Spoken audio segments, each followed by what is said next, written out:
a national red flag resource center. Where do you think this will go? While most things in life are cyclical, government is a cancer. So where do you think this will go? Directly at the Second Amendment, directly at the people. 2, what does it take to be an alpha male? We'll ask Nick Adams. Alpha male. 3, real news or fake news? Can you pass the test?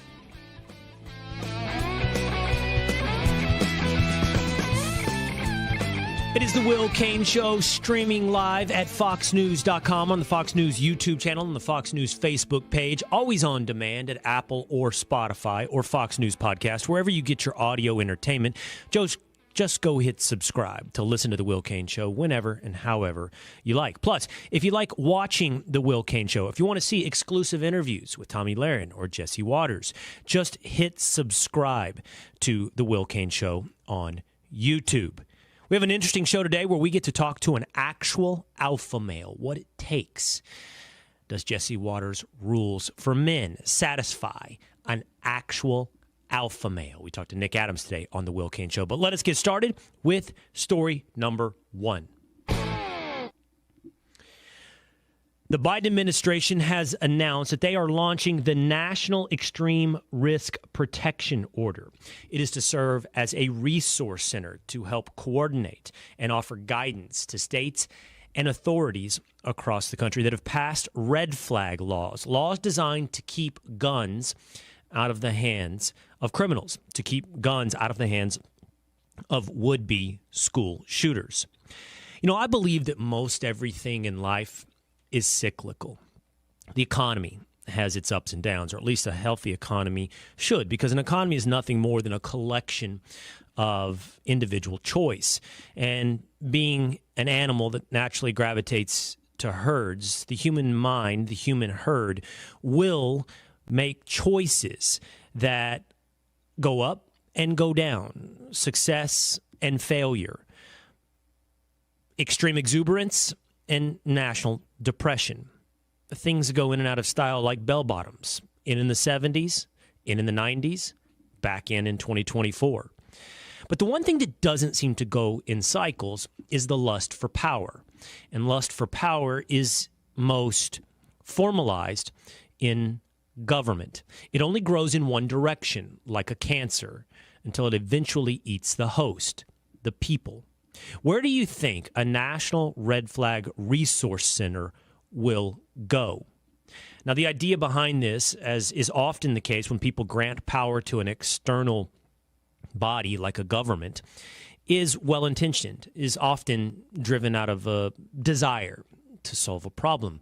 And certainly something like school shootings are a problem, and we want to do something. We want to find a solution. We reach for the handrail of sanity, and sanity is reestablished through control. Solutions are our best to regain control over chaos.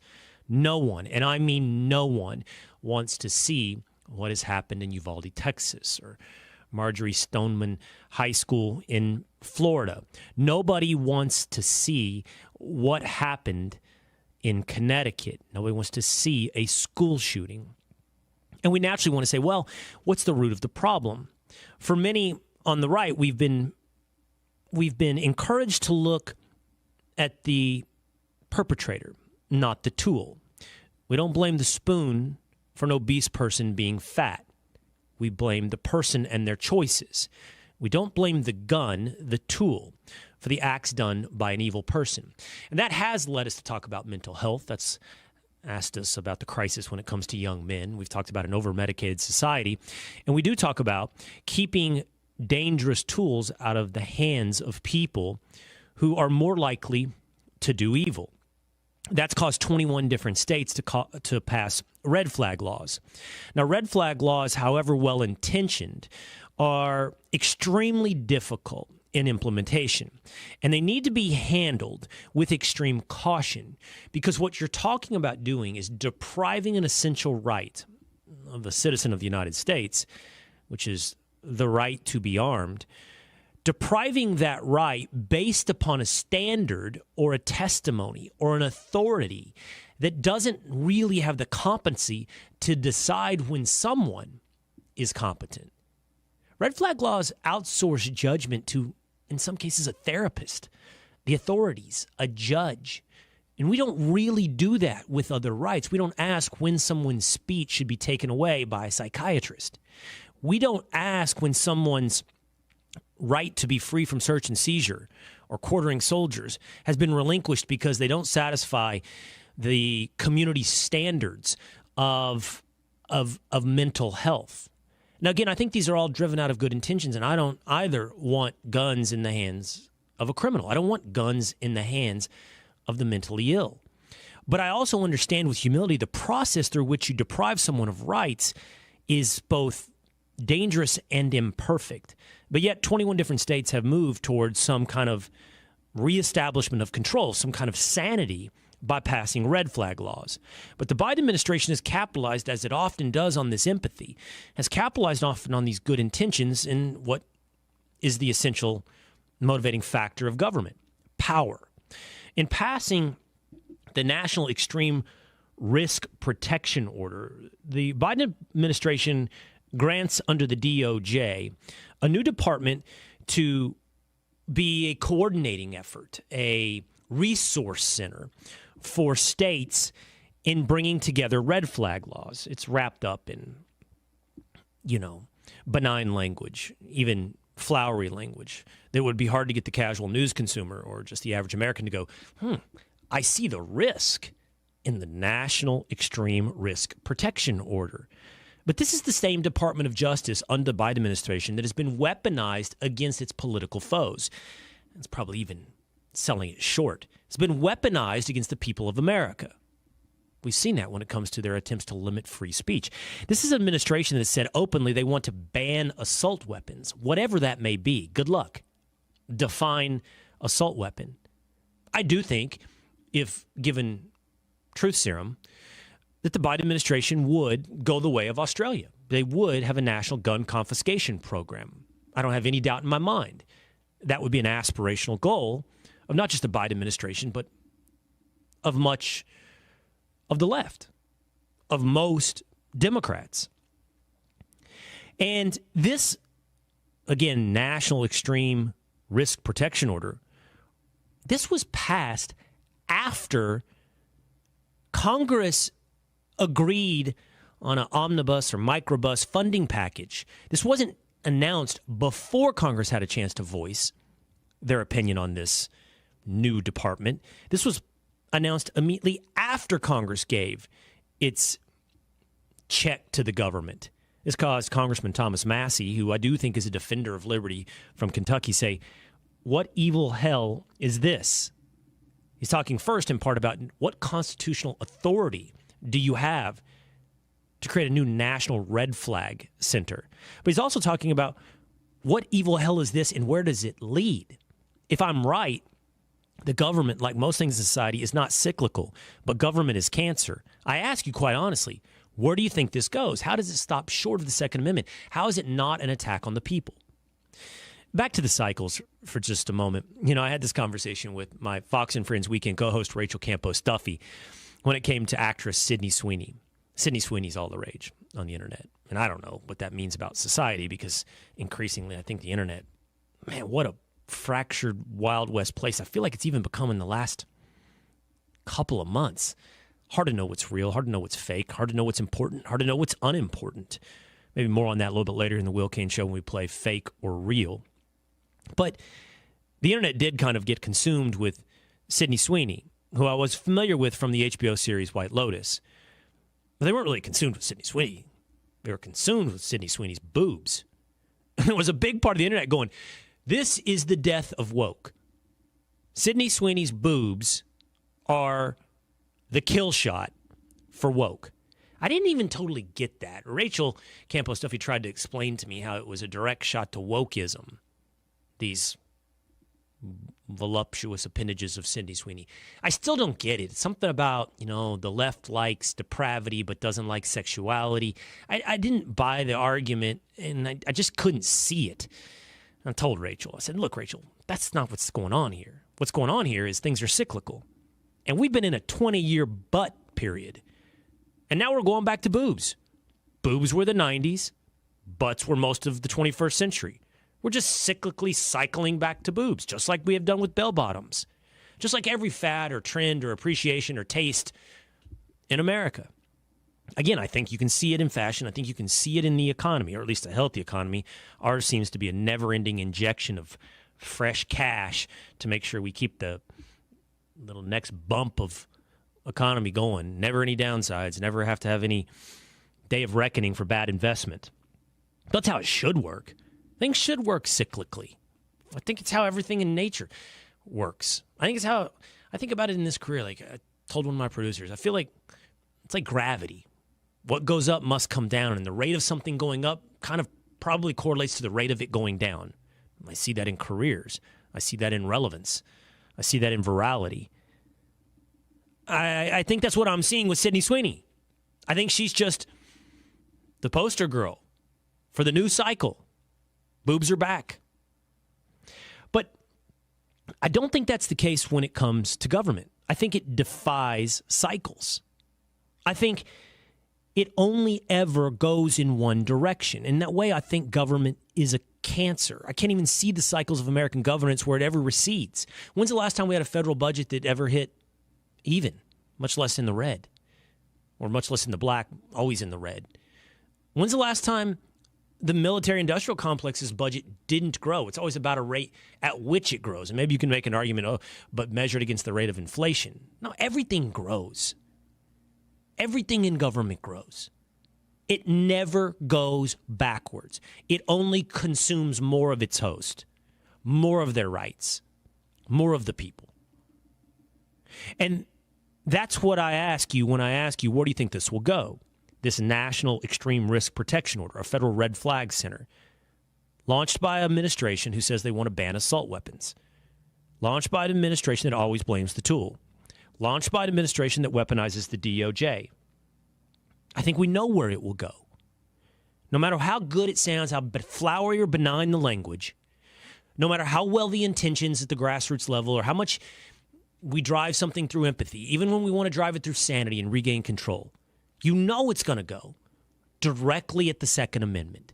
You know it will eat the host. You know it will go to the rights of the people. You know that government will, like any parasite, eventually, as will be the case with this new red flag center, eventually eat the people.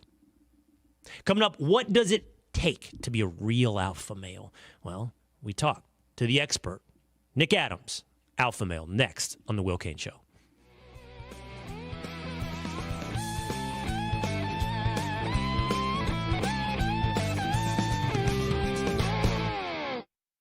I'm Charles Payne. Listen to my Unstoppable Prosperity podcast so I can get you making money right now. 35 years on Wall Street taught me how to successfully invest in the stock market. In my 4-part series, I'm going to teach you too. Some of Fox Business's finest join me to help tell my story, impart crucial lessons from my Unstoppable Prosperity book, and to give you the tools to achieve your own financial dreams. Listen anytime, everywhere at foxbusinesspodcast.com or wherever you listen to your favorite podcasts.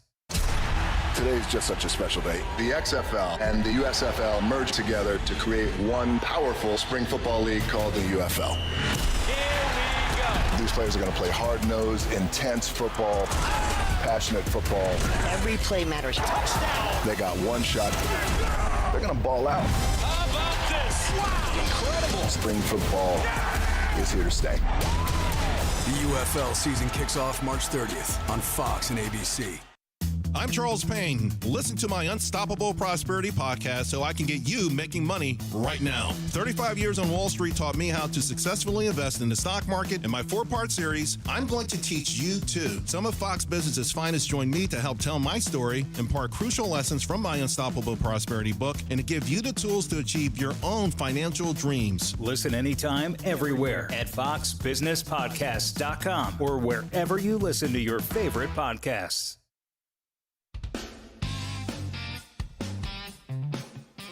A lot of talk here on the Will Cain Show about rules for men, what it takes to be a man. All the implication is, what's it take to be a real man, an alpha male? Well, we have an expert today to help us figure it out on the Will Cain Show, streaming live at foxnews.com, on the Fox News YouTube channel, the Fox News Facebook page, and always available on demand when you subscribe to the Will Cain Show on YouTube. So, all right, let's do it. Let's find out. Are you, am I, how do we become alpha males? Joining us now is Nick Adams, parentheses, alpha male, the author of Alpha Kings, a book that'll help you learn how to be an alpha male with a forward from an alpha male, former President Donald Trump. What's up, Nick? G'day, Will. It's a pleasure to join you, your listeners, and I'm sure all the alpha males that are listening to us right now. I'm a little disappointed that it turns out America's most prominent alpha male is an Aussie. I mean, I would think if you were asking me to give, the prototypical alpha male, I would think it was a screaming eagled T-shirt of red, white, and blue. Well, listen, who's to say I'm not wearing that under this beautiful outfit? But look, I've got to tell you, I'm a naturalized American citizen. I came to the United States of America the right way. Took me about 12 years from start to finish. Got my green card, waited 5 years, became a citizen. I've got the bald eagle at home. I get to talk to Will Cain, one of the biggest patriots ever to grace America's TVs. So I'm doing okay. I'm assimilating.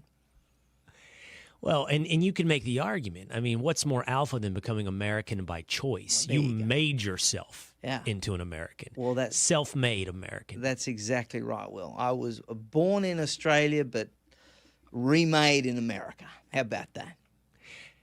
More alpha males in America or Australia? Give me the top country in the world for alpha males, Nick. I think Australia is definitely a more masculine environment. It's still very much a man's world down there. That being said, of course, we also play football, rugby, without any shoulder pads or helmets or that kind of stuff. Although there is an argument that maybe in the NFL they go even harder because they've got that protection there. So that's kind of up in the air, Will. But look, an alpha male can be found anywhere.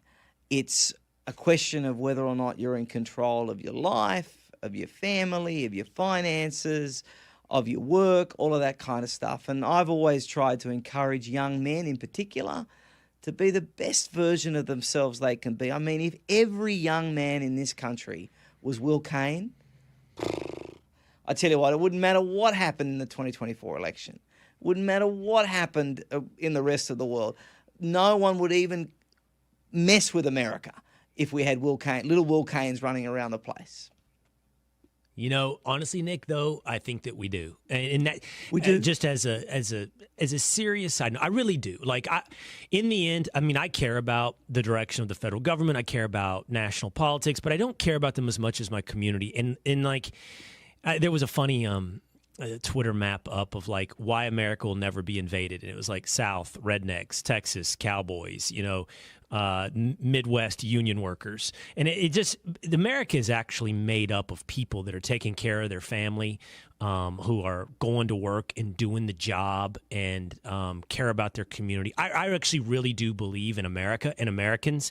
And it's like, Twitter or politics and even the news can make you feel like we're going to hell in the handbasket. We got problems. But, dude, I really do believe in Americans. No, and I agree with you, Will. It's a very, very serious and correct assessment that you make. Even despite the incontrovertible problems, challenges, and threats currently afflicting the United States of America, this is still by far and away, head and shoulders, the greatest country in the history of the world. It's every single time I speak to an elementary school, middle school, public high school or college audience, I'm looking those kids in the eyes, Will, and I'm telling them that the day that they were born in the United States of America or the day that they moved permanently to the United States of America is the day that they won the lottery of life. Of course, if they were born in Texas or Florida, well, they hit the jackpot. But the point is, even better, they got the most amazing, incredible, remarkable, sensational head start on anyone and everyone everywhere else in the world. This is the best country in the world to be born in, to live in, to work in, to start a business in, to grow a business in, to realize a dream. It's the only place where you can color outside of the lines, not be punished. It's the only country where your first language or your last name doesn't mean anything. It's still the only place where success is admired and aspired to, not resented. And really importantly for me, I think this is lost so tragically in 2024, particularly for young Americans. Will, this is the place where you can fall down 5,000 different times. But if you've got grit, determination, and hustle, you can get up 5,001. Thomas Edison had 1,000 cracks at the light bulb. Colonel Sanders had his recipe for fried chicken rejected 1,009 times before he finally got a taker. Abraham Lincoln lost his first half a dozen or so elections.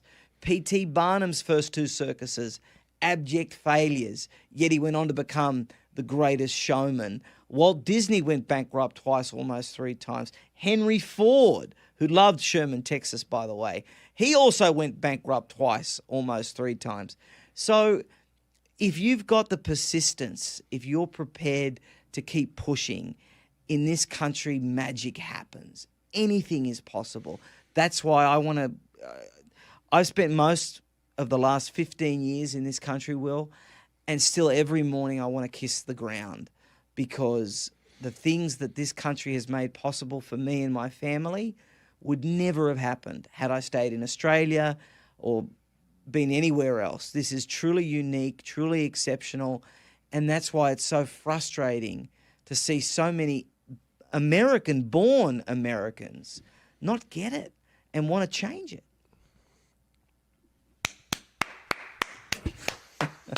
That print it, put it on the bathroom wall above the toilet. I'm ready to run through a wall. That was next to the Gettysburg Address, as should be expected from an alpha male. That was beautiful. But I was a little caught up at the beginning with the image of you speaking to elementary students. I mean, I don't know what that's like. That's got to be something for those kids. It's like staring straight into the sun. Yeah, it's incredible, Will. For them, talking to a true alpha male. Yeah, well, look, when I immigrated to the US, I was already a best-selling author. I was already a regular here at Fox, on TV, and I wanted to give something back. And so the day I immigrated, I started up this nonprofit called FLAG, which is the Foundation for Liberty and American Greatness. And our good friend Pete joined the advisory council straight away. He was our first speaker at the gala that we had in 2017.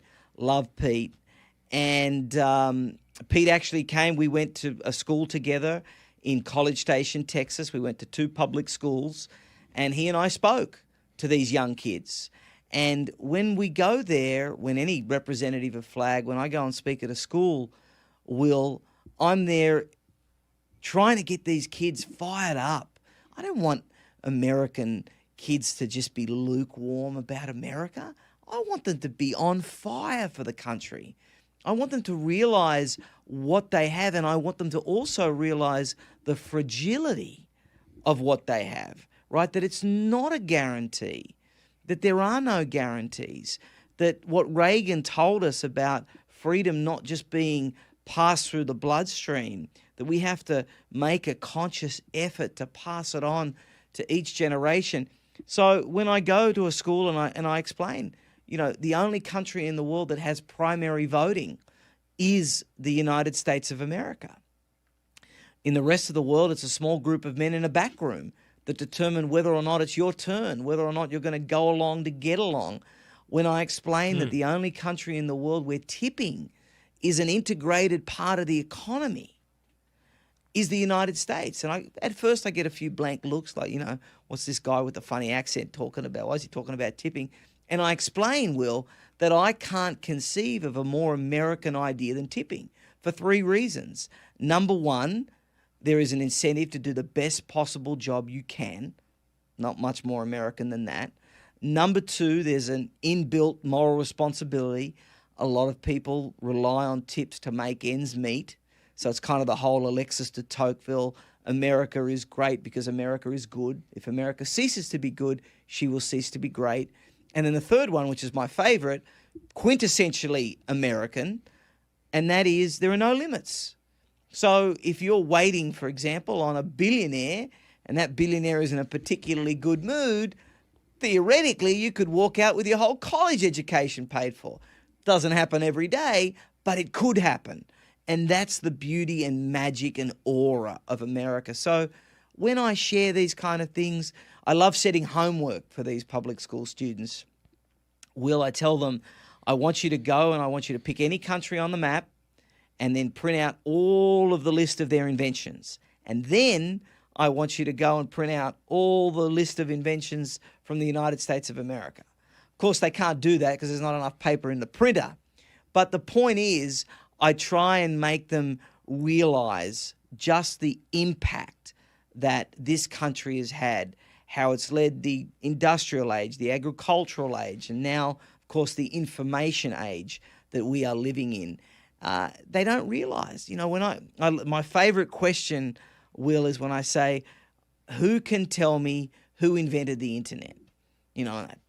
Bill Gates, I get all these different wild answers.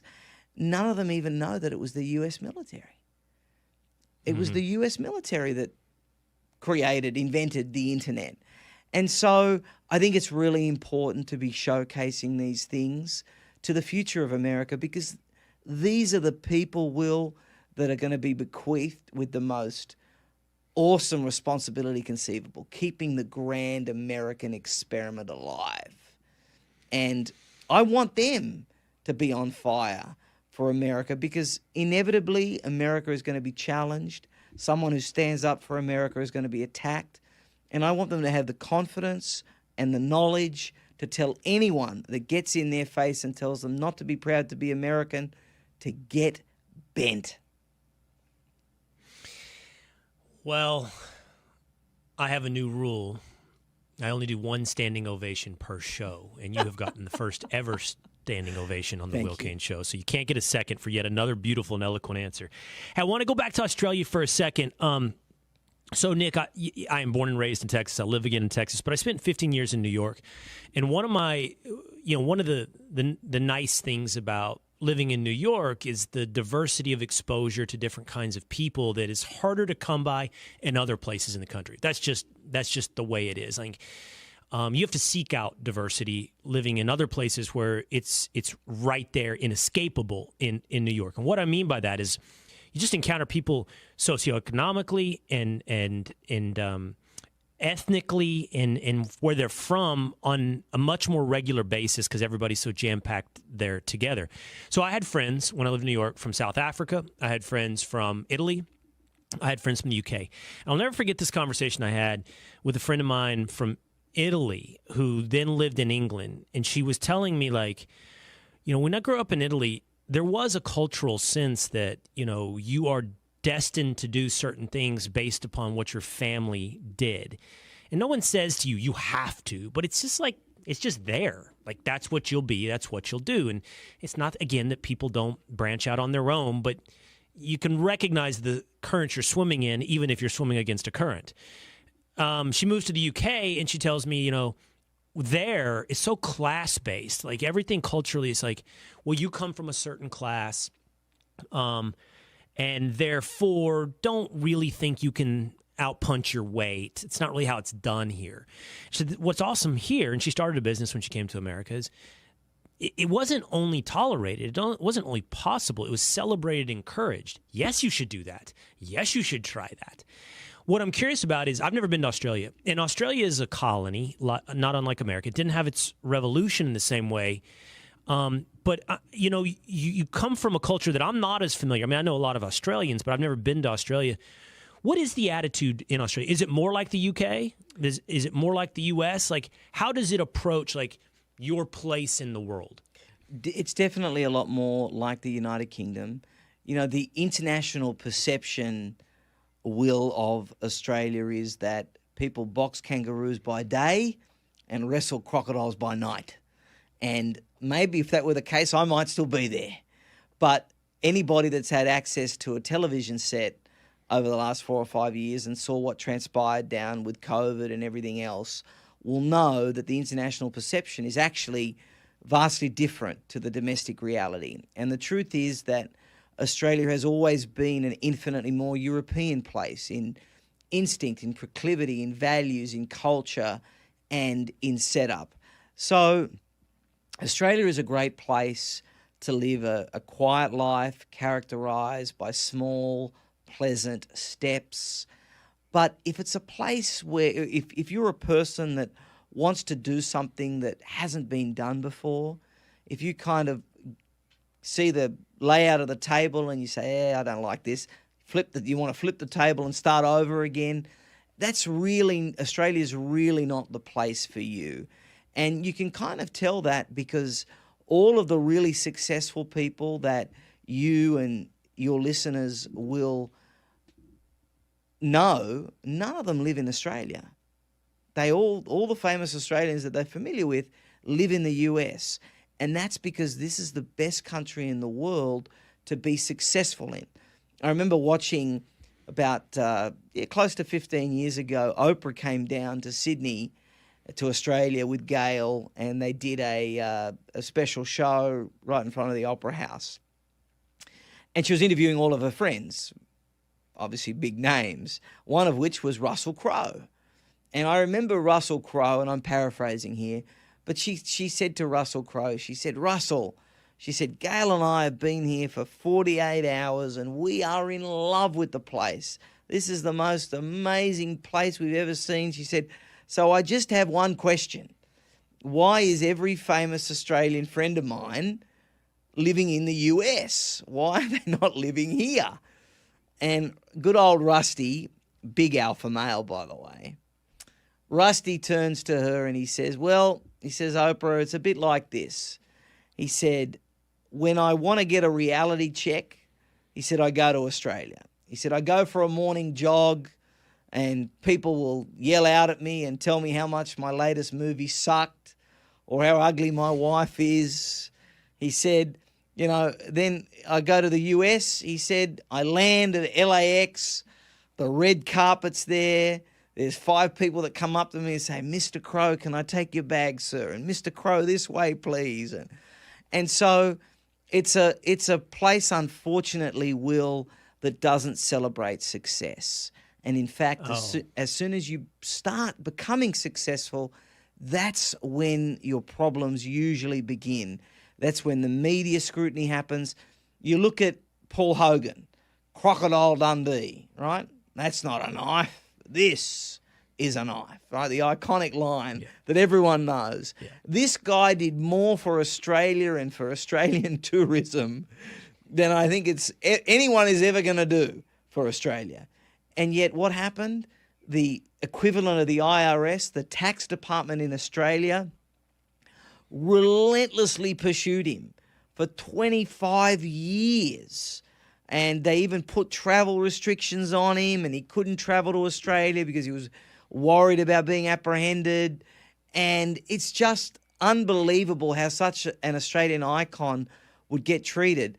Jörn Utzon was the famous Dutch architect of the Opera House. And this guy was out there and he got so fed up. He was such a creative guy, Will, right? Brain the size of Pete Hegseth and Jupiter put together, right?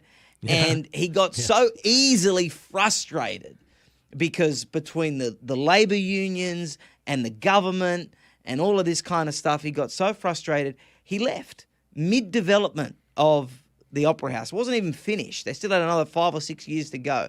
And he said, I am never coming back to this place. These people can stick it. And to the day he died, he never set foot again in Australia. And that was his baby. So, right. It's a different place to the US. That's why I'm here. That's why we've got to protect it. You bring up Russell Crowe and Paul Hogan. Give me your Mount Rushmore of Australians.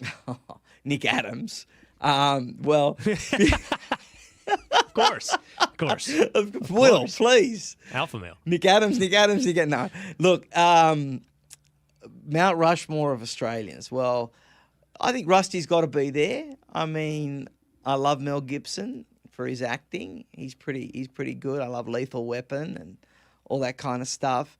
Who else have I we? like all his new stuff he's doing. Yeah, but it's not that new. Well, yeah. Like Dragged Across Concrete, and I don't know if you ever saw that. I loved Dragged Across Concrete. Yeah, I actually met Mel in Beverly Hills in January, and it was the first time I met him, and I was amazed. You know, he is exactly the same as you see in the movies, exactly the same. Who else is on the Mount Rushmore of Australians? Will, I'm going to have to take that question under advisement and report back because I need to Well, you've got 3 of the 4 spots. 3 of the 4 spots are now occupied. Of course. The mountain has been chiseled with Russell Crowe, Mel Gibson, and Nick Adams. So Okay. it's going to be quite a competition for that 4th spot. Let me. You brought up sports a little bit earlier, and you know, I know you're a sports fan, so let's get you in on some alpha male analysis of something in the sports world right now. So Caleb Williams will be the number 1 overall draft pick by all accounts in the NFL draft. He's soon to be a Chicago Bear, and a picture came out of Caleb Williams the other day. I think he was at the NCAA tournament. I don't know if it was men's or women's. And I think it was women's because I think he was rooting for USC, and I don't think USC's in the men's tournament. And he was looking quite feminine. He had his fingernails painted pink. He had a pink phone. I think he might have had on pink lip gloss. What's he trying to tell us? What's he trying to tell us, Will? Well, you know, here's the thing, Nick. Like, again, all deference to the experts alpha male. I wouldn't do it. And if I'm being honest, almost all my friends would all ask the same thing you just said, right? And we'd all be like, and if we met him, we'd be like, did you see that dude's fingernails? But we would, and that's real, and that's the truth that at least, I mean, I would say 90% of guys my age, but that's what I'm wondering as I go down in the age bracket, you know. I don't know, man. Are the young alpha males Is cool he just the with, first Gen Z quarterback? Is that what we're Right. getting? Yeah, I know. I the don't question. know what's going on here, man. It's something I have pondered it at great length, Will. But I'm going to give you the alpha male pithiness because, you know, alphas just get straight to the point. A locker Right. room full of hard men will never, ever respect Caleb Williams. To me, he's a soft beta male that has bust written all over him. This guy is certainly not going to be featured in the Nick Adams NFL mock draft, one of the most hunted, vaunted documents, Will Cain, imaginable. Right? This thing should be with the Constitution and the Declaration of Independence. I mean, it is a thing of beauty. It takes me such a long time. But look, he's the exact opposite of Tom Brady, Benny Roethlisberger. Now, is it a different time? Yes, it's a different time. Did I ever think we would have a quarterback wearing pink lip gloss? No. Do I consider this to be the new norm? Absolutely not. And I will fight with every ounce of energy from the soles of my feet to the top of my head to ensure that we never have a Caleb Williams type again playing in the NFL. Look, Will, I'm 39 years old. I don't understand what these young guys find appealing about painted fingernails and everything else. For me, that's a thing that only Sheilas do. A Sheila, of course, for your audience, is a term of affection, endearment for ladies in Australia. So I don't know what Caleb Williams is doing, but Nick Adams alpha male's not a fan. Will you be forced to revisit your entire worldview if he's not a bust, if he's incredible, if he is the second coming of Patrick Mahomes with pink fingernails? What will that do to you have really staked out your claim that he will be a bust. And if he's not, I don't know what that does to you. That would be like the Pope waking up one day and saying, "I'm not so sure about this God thing." Like if Nick Adams alpha male has to confront a pink fingernailed success NFL quarterback, that could be the end of you. Will, Nick Adams' alpha male will never die. Nick Adams' alpha male only gets stronger. He will never admit defeat. Nick Adams' alpha male will declare fake news, and he will analyze things in such a way to make you believe that the success that you consider to be success may not just be success. I think that's so. Of course, why didn't I see that coming?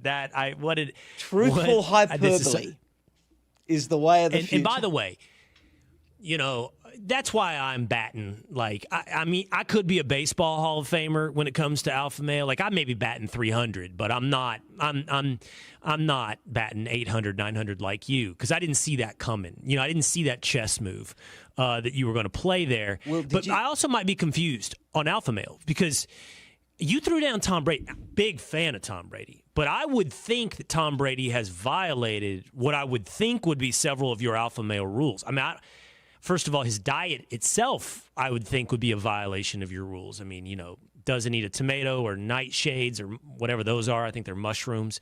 Let's put it this way. Tom Brady's particular. And, by the way, his faith's suspiciously youthful. Well, let me clarify something here, because this is, with a twinkle in my eye, this is very, very important.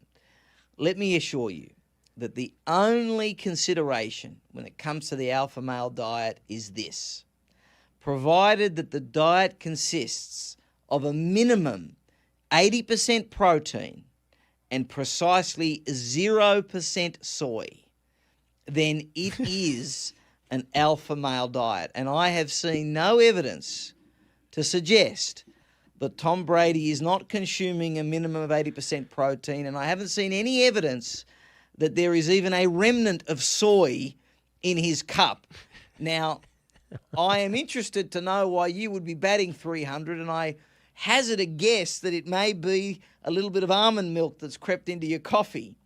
And if that's the case, Will, we need corrective immediate surgery, because we need you batting at 1,000.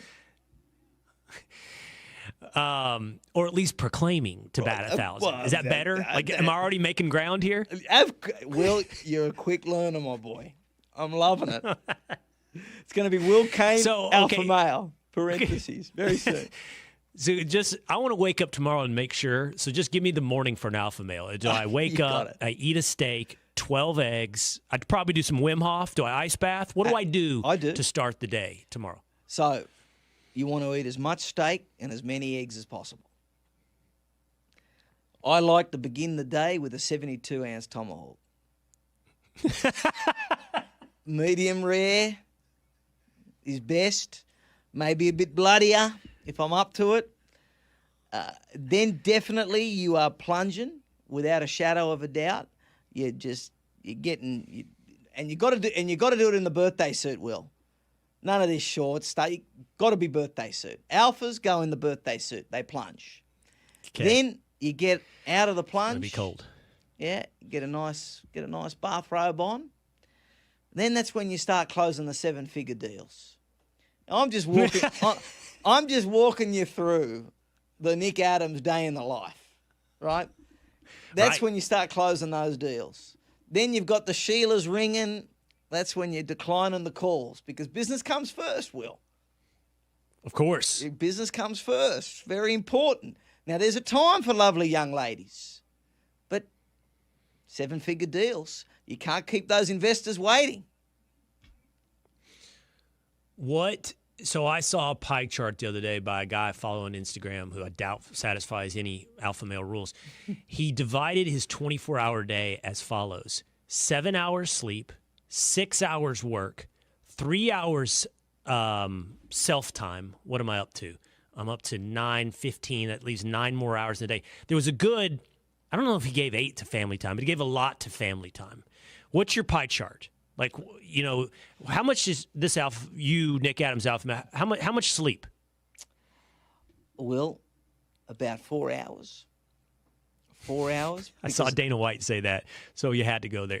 Dana White's, alpha. You may put him on the Australian Mount Rushmore, even though he's American. Yeah, he's certainly worthy.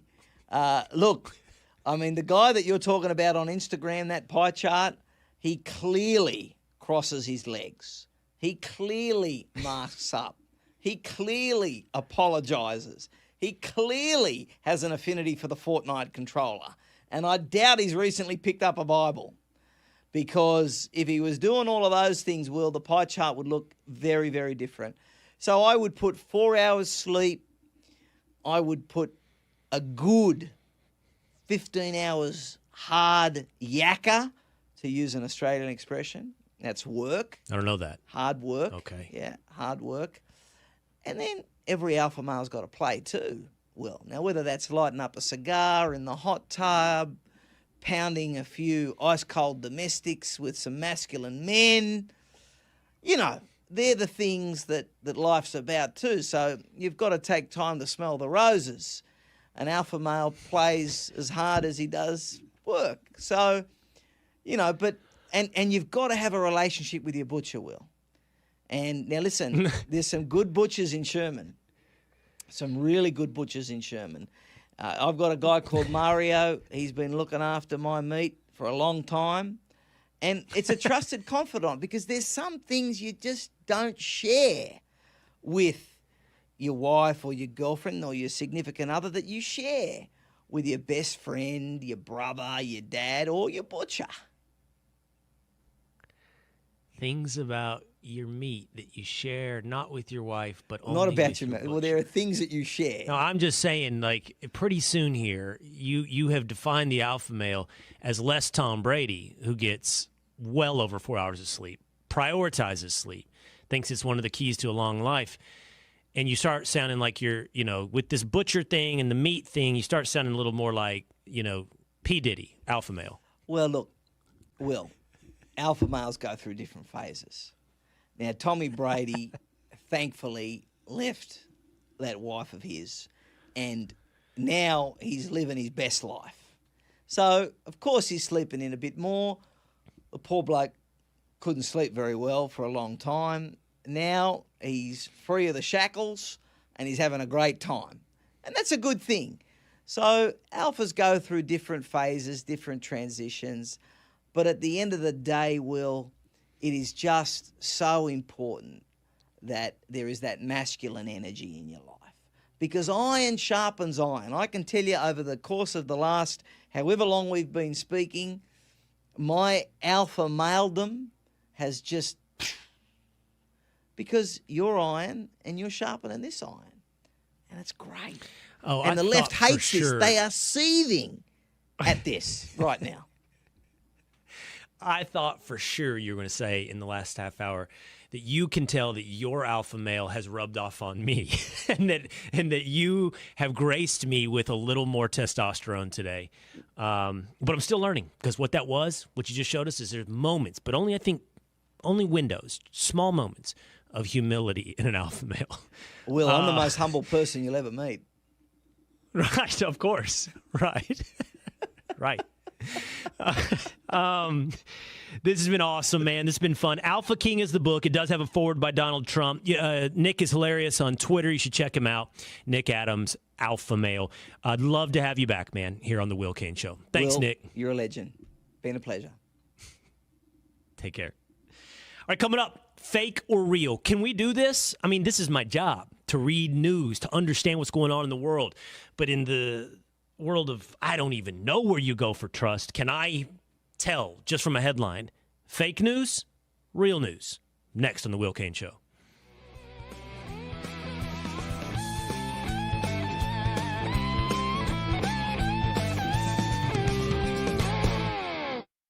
Stay on top of the latest forecast with America's Weather Team in the palm of your hands. Here's the latest from America's Weather Center. It's Fox weather updates throughout your busy day, every day. 5 inches of rain by tomorrow. Temperatures being 30 degrees above average. Put the power of over 100 meteorologists and the worldwide resources of Fox in your hands with the Fox Weather Podcast. Precise, personal, powerful. Subscribe and listen now at foxnewspodcasts.com.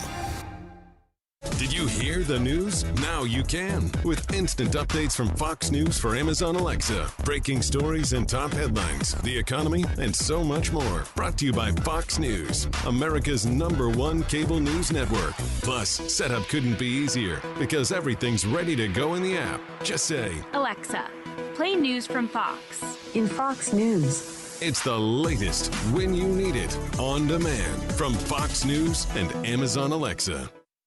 Stay on top of the latest forecast with America's Weather Team in the palm of your hands. Here's the latest from America's Weather Center. It's Fox weather updates throughout your busy day, every day. 5 inches of rain by tomorrow. Temperatures being 30 degrees above average. Put the power of over 100 meteorologists and the worldwide resources of Fox in your hands with the Fox Weather Podcast. Precise, personal, powerful. Subscribe and listen now at foxnewspodcasts.com.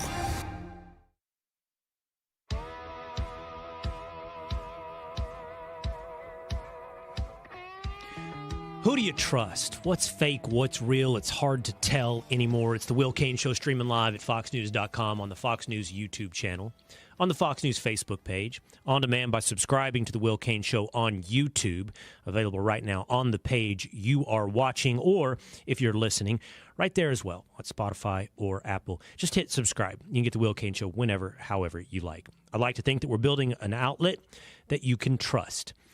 Not necessarily by always being right, but always attempting to be right. I've recently, and I feel like it's fairly recent, where it's just getting so much more chaotic and scattered.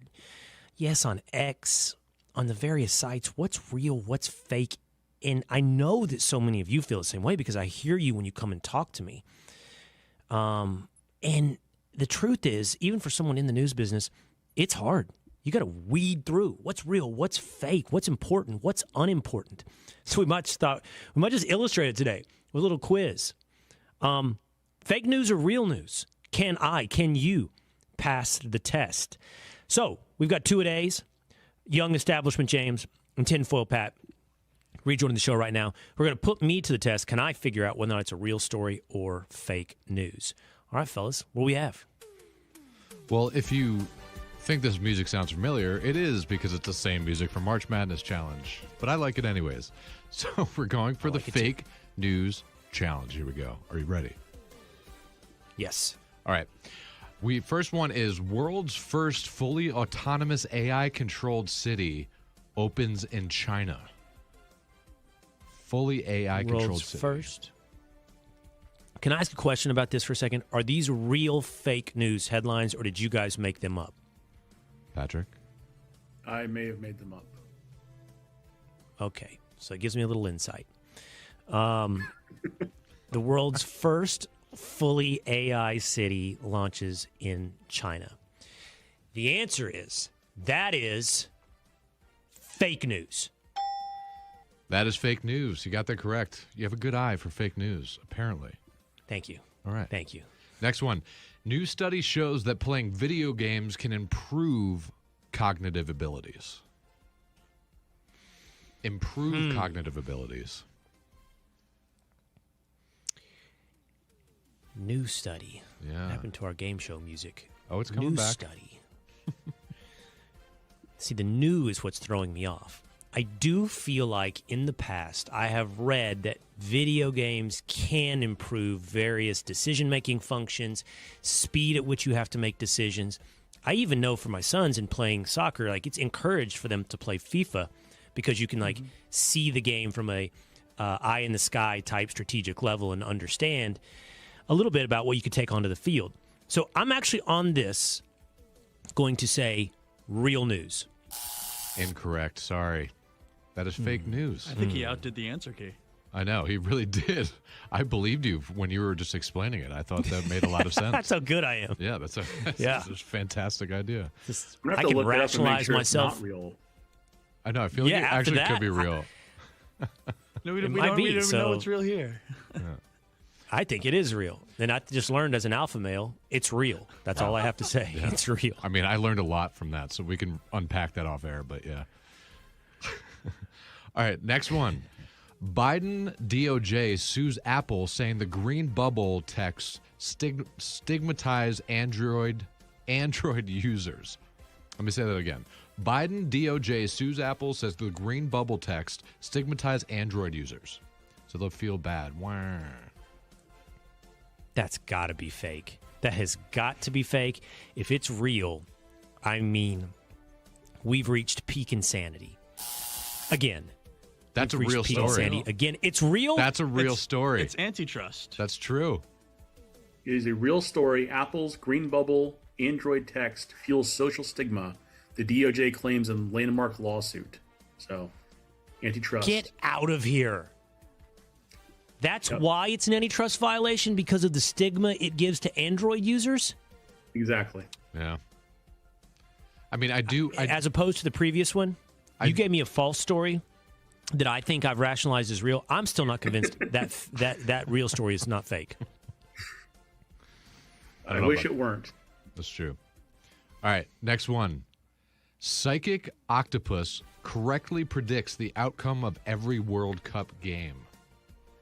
A psychic octopus. Well, there's humans putting a lot into that story. That octopus isn't psychic. It's lucky, and it's on a hot run, and this is a real story. That's a fake story. That's just wrong. I mean, as a soccer guy, you should know this. So well. I know. You know, I did feel like this is the way everybody operates.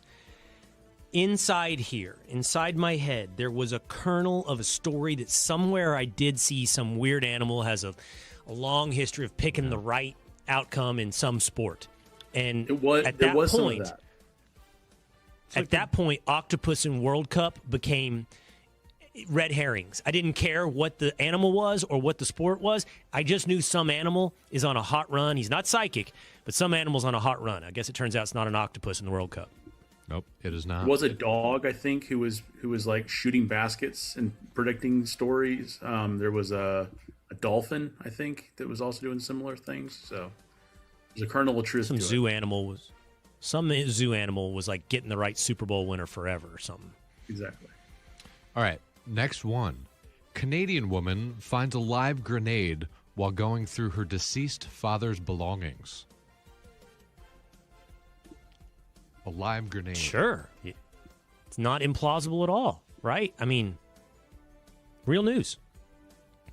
That is correct. That's a true story. That's a real one. Scary, but true.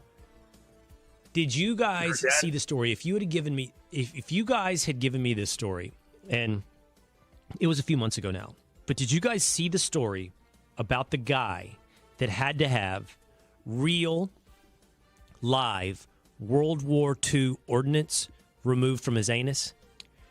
Did you see this story? No. I'm dead serious. Serious face. Not coming up on our algorithm. Yeah, that's not in my algorithm. Google it. It happened.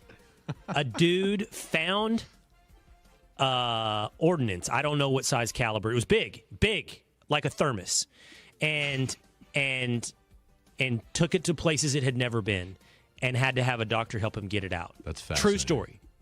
Real news. That's fascinating. All right, here's one. A new study shows that coffee consumption increases your lifespan. They're always coming out with things like this. Does coffee consumption increase your lifespan?